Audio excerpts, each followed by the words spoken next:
let's say that you're an unemployed law student. You don't have it. You didn't score a job for your 2L summer. At least you haven't yet. Maybe there's still time. You're kind of trying to figure out how you're going to best position yourself to get a job during 3L recruiting or perhaps beyond. What is the best thing that you can do this summer to put yourself in that kind of position? Anastasia, I want to start with you, since you kind of really have been focused on developing attorney careers. What would your advice be for a summer associate who unfortunately isn't employed as one?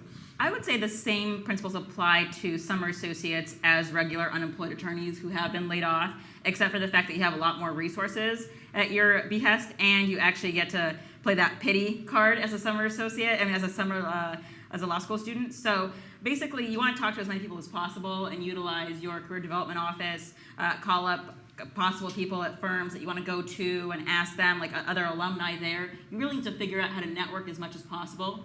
And figure out, join alumni groups from your college, talk to people, let them know you're looking, because really nobody else knows. There's not a big billboard that says, I'm unemployed, hire me, I went to X law school, these are my qualifications. So that's really your job to go out there and sell yourself, because if you can't sell yourself, nobody else can really sell yourself for you, and there's not like a big job board. You can't go to monster.com and say, I am looking for a summer associateship. So making paper mache models of your law school probably isn't the best use of your time, is what you're saying? Probably not. But it's the same principles that everybody has when you're looking for a job. You really have to be focused, you have to know what your skill set is, you have to know what you're trying to find, and you really have to utilize the resources you have as far as school networks, as well as friends, family, anybody you could possibly who'll listen to you. But be polite about it.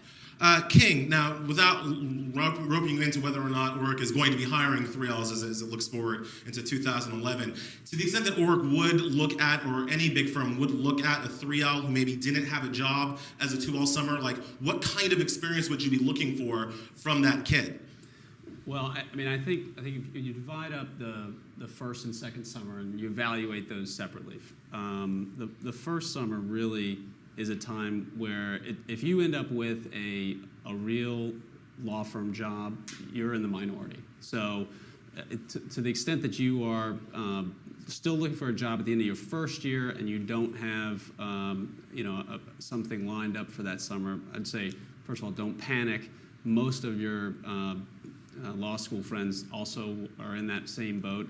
The first summer, you really want to try and focus on trying to find anything that will provide you with some legal experience. The second summer, frankly, it's going to be a little bit more challenging. Just to be frank, if you are unable to find some law firm work, and that's really what you want to do, after your second summer, the pressure will be on. So again, to the extent that you're not going to be able to line up that great law firm job, I would say don't panic again. Unfortunately, it's a marathon, not a sprint, so you can always kind of work your way out of that over the course of the first few years after you get out of law school. But you really do want to try and, if a law firm job is what you're looking for after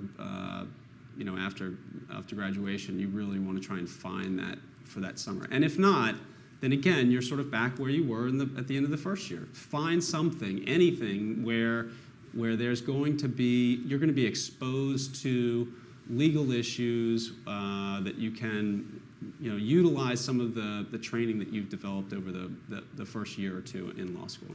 Now, Steve, similar question for you. A lot of kids might have kind of run up against a brick wall doing big firm recruiting after their 2L summer, and now might be coming out to their 3L summer, maybe thinking a small firm is a softer touch. Now, I know that generally isn't true, but what advice would you have for those students?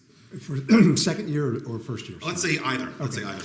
We don't hire people right out of school anyway, so in a way, we're a little bit out of that discussion, but I do have some views on this, and I think that, especially first year, I would disagree with King. I would say I would not look for any type of legal job that you could get.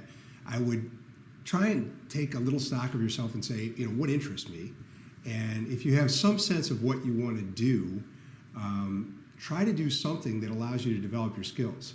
And so few lawyers, young lawyers, really take the time. And these are for people that graduate at the very top of top schools, and people who graduate from schools that are not necessarily considered the top schools seem to not really, be devoted to developing their craft, developing their skill set. And if you can do that and find something to do it, whether it's paying or not, I think that gives you a leg up. Unfortunately, for a lot of people, finding something that pays becomes important. And in that case, I would say, if you have to take a non-law job in order to pay the rent and, do that for a few months, but maybe still be able to get a part-time job. I'm a trial lawyer. I come from a world where all I've done is litigation my whole career.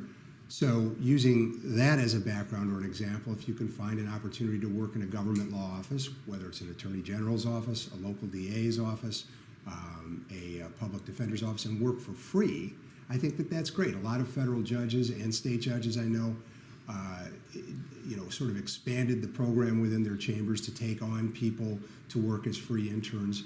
And those are great opportunities. And if you do that and you try and work on, developing your skill set, maybe taking some CLE courses that are focused on evidence or trial practice, taking the time to do those sorts of things so that, the next year when you're looking for a job, which again may be different sorts of firms or government offices that you may be looking at, you're at least, offering something other than simply saying, I got a job working at some company or some place that didn't really, kind of jive with my interests.